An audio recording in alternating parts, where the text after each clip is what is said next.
আমাদের এক ভাই জিজ্ঞাসা করেছেন যে কোন একজন আলেম বলেছেন যে সৌদি আরবের যে ইয়ামানে হুসি রাফেজি শিয়া ইসলামের দুশ্মন, সাহাবাই কেরামদের দুশ্মন, উম্মাহাতুল মুমিনিন নবীর বিবিগণের দুশ্মন, ওদের উপর যে আক্রমণ করা হয়েছে সেটা মুসলিমদের মাঝে ফিতনা, এই বলে যে আখ্যায়িত করেছে কোন এক বক্তা।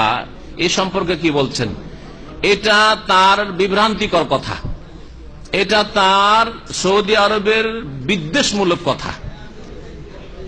আর এটা আরো প্রমাণ করে যে রাফেজি শিয়াদের আকীদা সম্পর্কে সেই বক্তা হয়তো জানেন না, আর জানলেও দুনিয়ার স্বার্থে হয়তো তিনি এই বিষয়টিকে গোপন রাখতে চাইছেন যে ওরা সাহাবাই কেরামদেরকে 5 জন ছাড়া সকলকে কাফের বলে।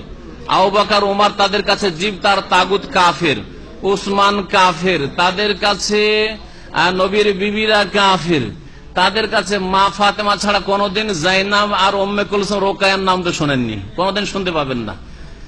সুতরাং প্রথম কথা বলবো যে মুসলিমদেরকে এখন শিয়াদের বদ আকীদা সম্পর্কে জানতে হবে, যাতে করে শিয়া রাফেজিদের থেকে সতর্ক হয়, যাদের একটি চরমপন্থী দল হচ্ছে হুসিরা ইয়ামানের।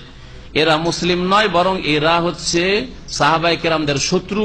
কোরআনে আল্লাহ পাক যাদের সম্পর্কে বলছেন আমি তাদের উপর রাজি, রাদিয়াল্লাহু আনহুম ওয়া রাদু আন, তাদের সম্পর্কে তারা বলছেন না এরা মুসলিম নয়, কাফের সাহাবাই কেরাম। আপনি একজন সুন্নি মুসলমান হিসাবে কি করে বরদাস্ত করে নেবেন যে হুসি বলবে যে আবু বকর কাফের, ওমর কাফের, উসমান কাফের, আয়েশা কাফের? আউযু বিল্লাহ। আল্লাহ পাক রব্বুল আলামিন যেন বুঝার তৌফিক দান করেন। বরং এই রাফেজিদের কিতাবে রয়েছে যে আমরা মক্কা মদিনা দখল করে প্রথম আবু বকর ওমরের লাশ উঠাবো, উঠার পরে ফাঁসিতে চড়াবো। তাদের কিতাবে রয়েছে, ভালো করে শুনেন। তাদের শাস্তি হয়নি, কেন? তারা দখল করেছে খেলাফত, আলীকে হক দেয়নি, সেজন্য আমরা ফাঁসিতে ঝুলাবো আবু বকর ওমরকে। এত বড় অপরাধী হচ্ছে শিয়া রাফেজি ইরানিরা, হুসিরা। সুতরাং তাদেরকে ভালো করে চেনুন। আর আমাদের দেশের বক্তাদের সব কথা নেবেন না, যদি দলিল ভিত্তিক না হয় কারো কথাই নেবেন না। কিন্তু দেশে আরো বেশি ভেজাল রয়েছে, আরো ভেজাল রয়েছে, কারণ বিভিন্ন দলের সাথে তারা জড়িত রয়েছে, যার ফলে দলের খপ্পর থেকে পুরোপুরি বেরিয়ে আসতে পারে না।